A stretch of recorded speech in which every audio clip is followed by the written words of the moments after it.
before I knew it, my back was against the wall. Jeremiah kept coming slowly. I was watching his hands, and that was my big mistake. Because all of a sudden he pivoted and swung his peg leg at me. It caught me in the stomach. Down I went. I got to my knees, but this time the peg leg crashed into my jaw. Once, twice, 3 times. The third time was a charm. I went out.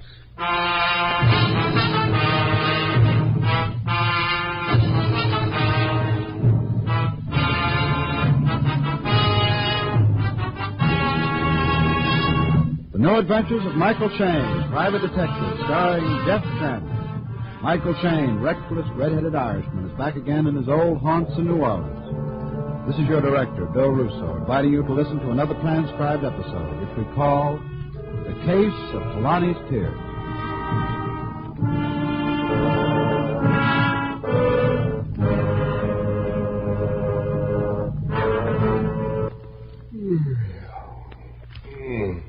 Same old stuff.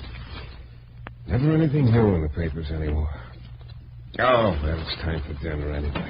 Hey, Mikey! Oh, Benny, what's the big idea? Trying to break my office door down? Mikey, you gotta help me. Huh?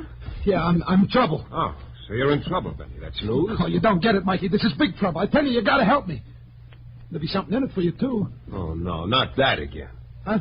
Now, look, Benny, you've been a waterfront drifter for longer than I can remember. But, Mikey... So half the time you're getting yourself into disgrace by picking the wrong pocket or listening to the wrong conversation, then you yell for help. No, this is nothing like that, honest to The other half of the time you spend making phony pitches to people, namely me. I tell you, this is on the level, Mikey. Now, go on. Will you beat it? Mikey, listen to me. The tiger shark's after me. If you don't help me, tiger shark? Benny, you better lay off that kind of stuff. Okay. I'll spill it to you, Mikey. It's Tahlani's tears. That's what it is. Tahlani's tears? Benny, you take a lot of convincing, but I'll try once more. 1, I don't care who your girlfriend is or why she's crying. 2... No, Tahlani's not my girlfriend. 2, if you don't get out, I'll throw you out. I tell you, you gotta help me, Mikey. So I did try to con you once or twice, but I'm leveling now, honestly. Get your hands off of me. Come on, get them off. Okay, Mike. Now go on, get out. But, Mike... Get out! Okay. Anyway, just coming to see you here has helped me. Huh? Yeah, maybe the tiger shark will lay off for a little while. Well, don't start that again. I'll come back when the heat's off, Mike. Maybe in an hour or two, then we can do business. Benny, I'm through talking. I'm going to come around this desk and... Okay, Mike. Okay. But you'll see, Mike. Be careful what you throw away, huh? What? So long, Mikey. Be careful what I throw away. Tahlani's tears, tiger shark. That boy better get himself on the wagon and stay there. Mike! Benny! Benny, what? Benny? Mikey, the tiger shark. Tiger shark. Hey, Benny. Benny!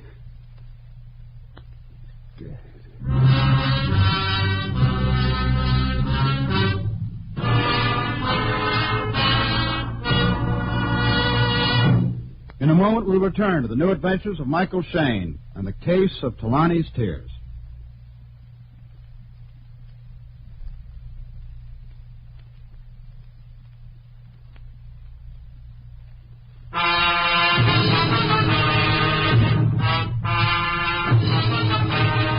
Well, it isn't every evening that a seamy waterfront character comes to my office with a wild story about Tahlani's tears and tiger sharks and then leaves and promptly gets shot. When I sent for the police and told them Benny's story, they couldn't make any more sense out of it than I did. After they left, I sat in my office, fishing the last cigarette out of the pack on my desk while I tried to fit the whole thing together. None of the pieces were the right shape, so I gave up and started out to get some more cigarettes. Then half a block down the street, a little gent with a face like a chipmunk fell into step. Good evening, Mr. Shayne. Who are you? It's a dark night, Mr. Shayne. I'm afraid of the dark, so I thought I'd walk with you a little. You mind? Yeah, look, Chuckles. Not Chuckles, Mr. Shayne.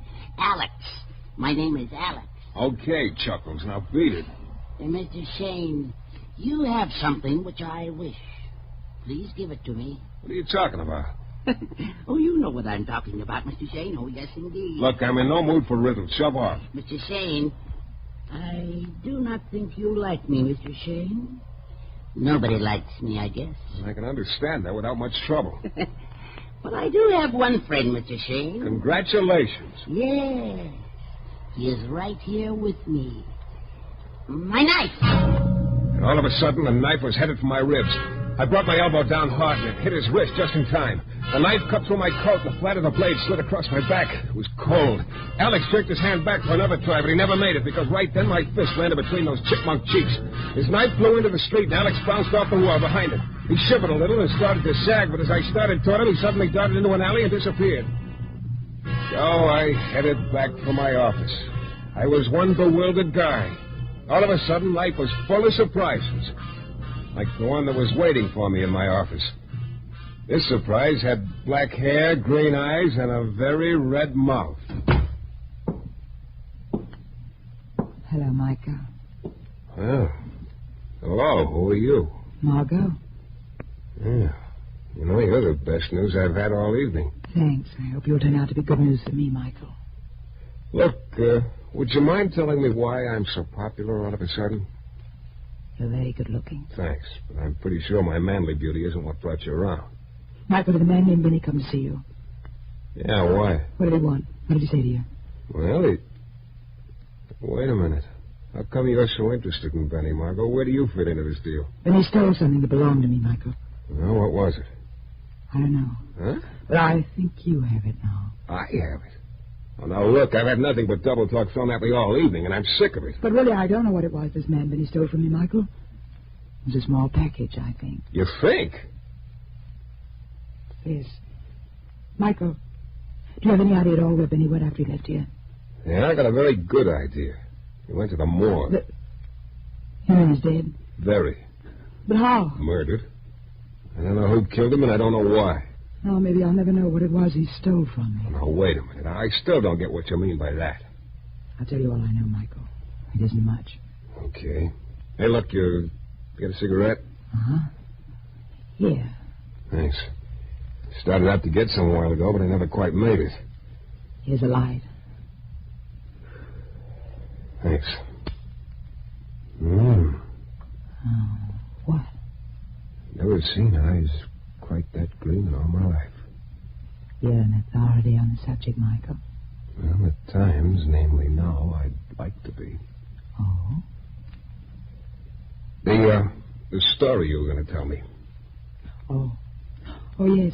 Well, my father spent his last few years traveling, Michael. Right up until he passed away last month in India. Oh? Just before he died, he wrote and told me he was sending something very valuable to me. A man was coming from India with it. You mean somebody came all the way from India to bring it to you? Yes, but I was late meeting the boat, and when I reached this messenger, he told me he'd been attacked and robbed. Well, didn't he tell you what was in the package? Well, he didn't know the package had been sealed. But some men at the waterfront told me the man who attacked the messenger was this man, Benny. One of them said Benny was coming to your office, so I looked up your address. Here I am. Michael. Yeah. You said Benny didn't give you anything. You weren't lying to me, were you? No, I wasn't lying, Margot. Look, in the morning I'll nose around a little down at the waterfront. I can't guarantee anything, but maybe I'll find some crony of Benny's who can throw a little light on the subject. I hope so. You know something, Michael? Yeah? I'm sort of glad I met you, even if it was this way. You know something, Margot? I'm sort of glad, too. Maybe, Maybe, Michael. We'll see.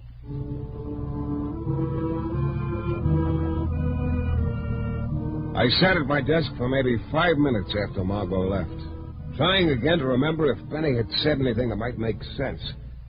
All I could come up with was Tahlani's tears and tiger shark, neither of which did. So I gave up for the night and walked out of my office. Just as I closed the door behind me, I stopped.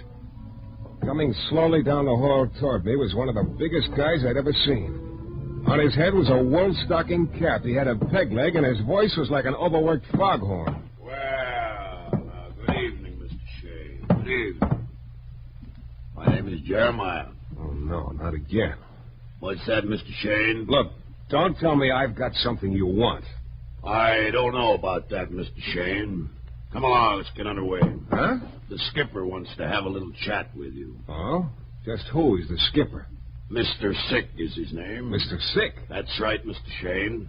Oh, he's not really a skipper. That's just a nautical figure of speech. Yeah, I know. I was once a Sea Scout.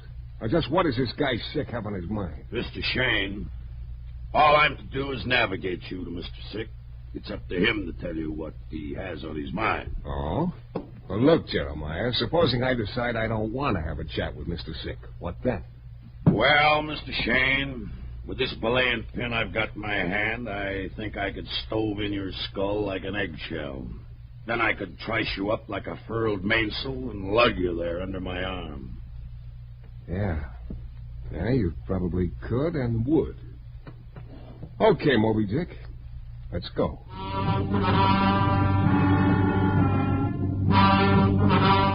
King-size escort and I went down to the waterfront and out on one of the piers to a sleek-looking 60-foot cruiser tied up there.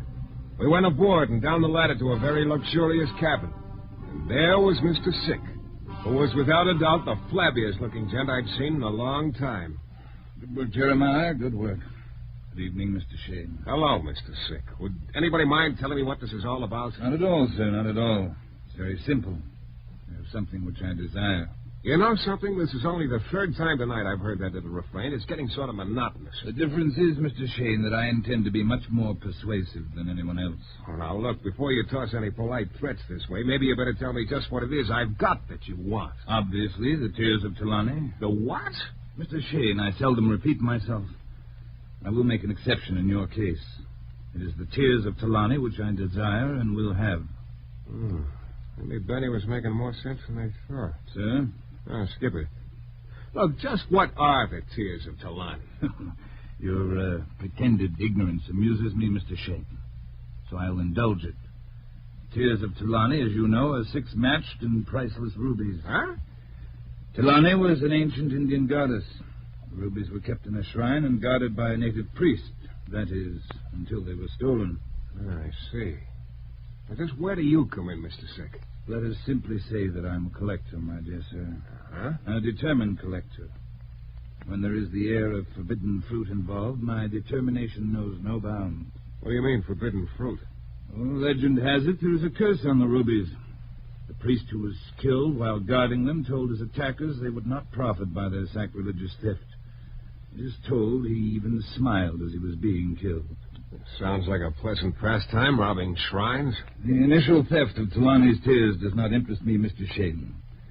What does interest me is that I have good cause to believe you now have them. You're just bubbling over with answers, Mr. Sick. Maybe you can give me one about a tiger shark. An erroneous legend, my dear fellow. Tiger shark is supposed to be a mysterious killer and jewel thief from the Middle East. No truth to the story. Oh?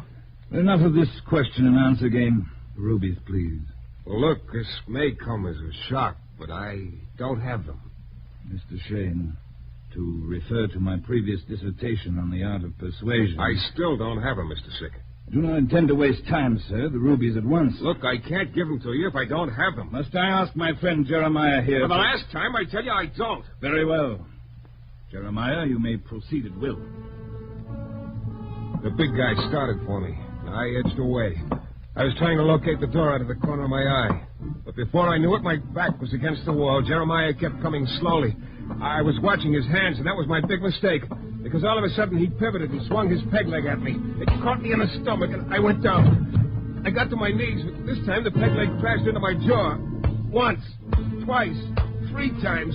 The third time was a charm. I went out.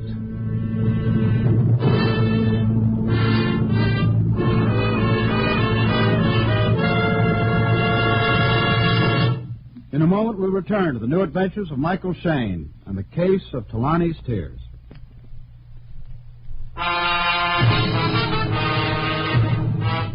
It all started when a waterfront drifter named Benny charged into my office, mumbled something about Tahlani's tears and the tiger shark, charged out, and promptly got himself killed. And shortly afterward, a number of people started telling me I had something they wanted. The last of these characters was a Mr. Sick, who told me I had the tears of Tahlani, which were 6 rubies, and that he wanted them. When I told him I didn't have them, he sent his boy Jeremiah after me. Jeremiah's peg leg was harder than my jaw, and I went out. Then after a while, I could hear water lapping against the pier. There I was, lying on hard planks, all except my head, which was held by two soft, cool hands. Poor Michael. What? Margot. Uh-huh. Hey, what are you doing here? I'm afraid I wasn't sure you were telling me the truth earlier, Michael. So when you left your office with the big sailor and came down here, I followed you. Oh. Do you want to get up? No, I don't ever want to get up. I just want to lie here. You're sweet. You know, that makes my head feel a lot better. You're the best doctor I've ever had. You got a cigarette? Still out of them. Still out of it. Michael. Get out of it. I don't want you to get hurt anymore. Yeah, believe me, it's mutual, Margot. How can I get out of something I've never been in? Incidentally, ever hear of the Tears of Tahlani? Tears of Tahlani? What's that? 6 rubies stolen from a temple in India. Rubies? I don't understand. Hey, look, that package which your father sent you from India just before he died. Michael, you think the rubies were in that package? Yeah, I don't know yet. You know, Margot, you told me to get out of this deal. Now I'm telling you, you better do the same. None of it smells good. I'm going to get out of it, Michael. If it's those stolen rubies that were in that package, I don't want any part of them. Well, that's good to hear. Michael, please. Don't get mixed up in any more of it. Please. You're so convincing. Okay, baby, I'll tell you what. As of tomorrow morning, we'll both of us forget the whole deal, huh? That's a promise? That's a promise. After all, there are a lot pleasanter things you and I could concentrate on, aren't there? Well, as far as I was concerned, that was it. I was through. I went on home. Just as I got there and started down the hall to my room, my landlady's door opened. She came out with a couple of milk bottles in her hand. Why, What? Mr. Shayne, what in the world's happened to you? Huh? Your coat, there's a button missing and a tear in it. And your face, when you just look at that lump on the side of your jaw. Yeah, Mrs. Wilkins. Just put it down that I've had a bad night. Honestly, Mr. Shayne, why don't you find something else to do for a living? Something safe. You know, I think you got something there. Hey, look, would you mind sending this coat out to be fixed first thing in the morning? I'm going to sleep late. Sure, you just leave it with me. Okay, thanks. Yeah, I'll empty the pockets. Fountain pen, wallet, couple of bills. That's funny. What is? This cigarette package. I don't see nothing funny about a package with 2 cigarettes in it, Mr. Shayne. Yeah, but all evening I was sure I was out of cigarettes. I remember I had a pack on my desk, and I smoked the last one right after Benny got killed. Benny killed? Mr. Shayne, what are you talking about? I'm sure I only had that one pack when I got to the office today. Well, anyway, these aren't my brand. Wait a minute. Mr. Shayne, what is Oh, never mind, Mrs. Wilkins. I'll see you later.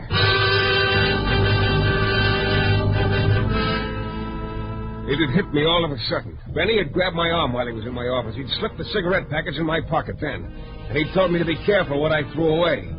Yeah, it all made sense now. In my room, I tore the cigarette package apart, and there it was, tucked behind the foil, a little piece of tissue paper. The diagram of a deserted warehouse down on one of the piers, and an X in one corner of the warehouse. I had a very strong hunch about what I'd find at the X.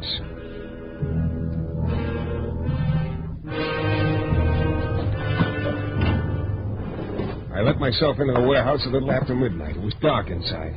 I went to the corner marked by the X on the diagram. There was a little pile of rubbish there. I poked around, then I pulled out a small leather case. I opened it and held it up to the window. There were 6 flashes of red. Yeah, the Tears of Tahlani. I stood there a minute thinking of a native temple and a priest who'd put a curse on the rubies and died with a smile on his lips.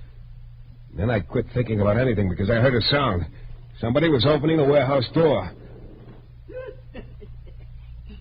Mr. Shayne.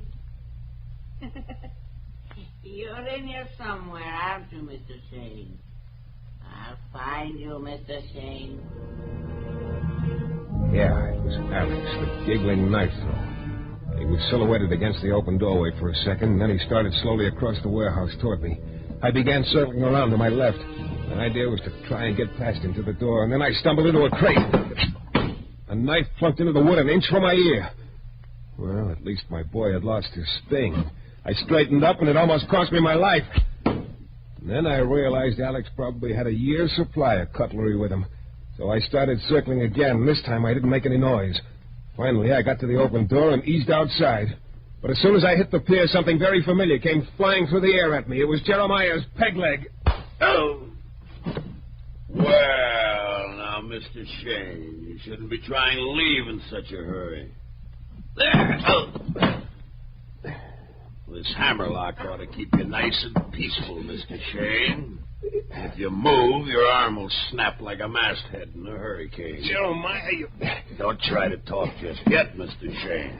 Just get your wind back. It's kind of hard on a man. Yeah, you're so right. Jeremiah. Mr. Shayne is with me, Alex. Good. I was afraid. He outmaneuvered you, Alex. You will please not tell Mr. Sick that, Jeremiah. So, you and Alex are on the same team. Hey, Jeremiah? Shipmates, Mr. Shayne. Shipmates. Come on. Time to shove off. To see Mr. Sick again, of course.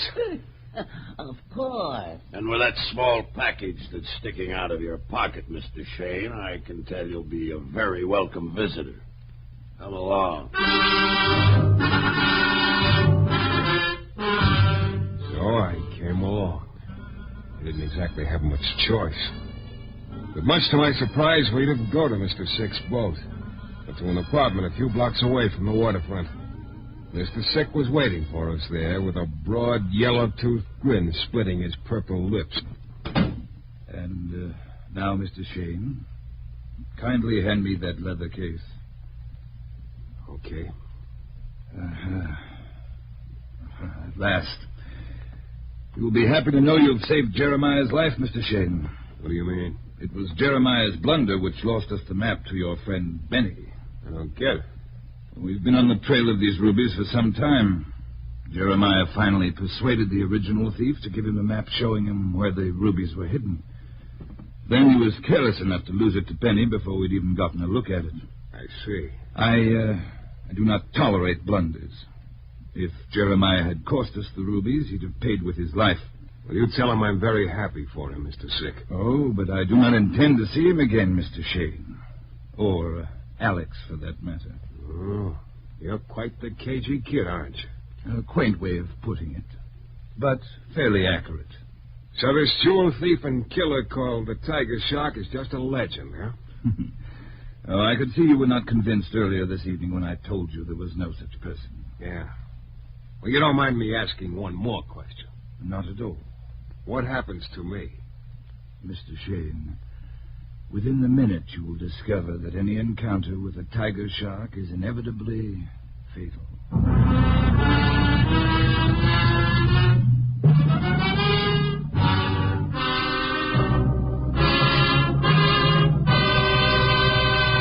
In a moment, we'll be back with the thrilling climax to tonight's Michael Shayne adventure.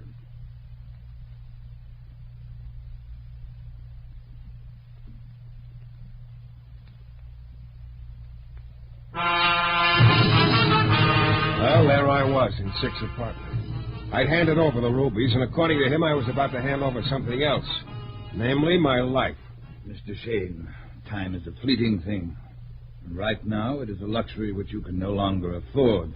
Therefore... Drop the gun, Mr. Sick. Margot! Drop it. Baby, am I glad to see you. Margot, my dear, I'm glad you got here. I'll bet you're glad, Sick. Hey, wait a minute. I told you to keep out of this, Michael. I was beginning to like you. Yeah. Margot, we have the rubies now. Oh, no, Sick. I heard enough to realize you were going to double-cross me and keep them for yourself. Why, you've got it all wrong, my dear. I wouldn't think of double-crossing you. I was just amusing myself at Mr. Shayne's expense. Then amuse yourself with this. Oh, no, Margot, no. Margot! Don't move, Michael. So all along, you were running the show, Marco. That's right, Michael. Sure, I should have figured it. I guess I forgot there are female sharks, too. Yes, and the pity is you never see a shark's teeth until it's too late. Now I have them at last. I spent a year following this little leather case around the world, Michael. And now they're mine. The rubies, Tahlani's tears. Yeah, there they are. They're... What? What's the matter? No. What? Well, they're paste. Paste! Paste! They're worthless! She stood there with that beautiful red mouth hanging open, her eyes riveted on the imitation rubies. The guard was down. I dove for the gun and wrenched it away. She didn't even struggle. She just sort of sagged slowly to the floor. I called the police, and they were happy to take over from there. Well, that's about it. It's been over for some time now, but I can't seem to forget it. Because it's made me think about a lot of things. About a native priest, how he protected his temple's treasures by substituting imitations. How he smiled as he told a killer you can't profit by stealing from a temple. About the real tears of Tahlani, still safe in that temple. And about Margot and her outfit lying, stealing, and killing to get their hands on 6 globs of red paste. Yeah, I've been thinking about all of that. Because, you know, it's occurred to me that there just might be a lesson in it somewhere.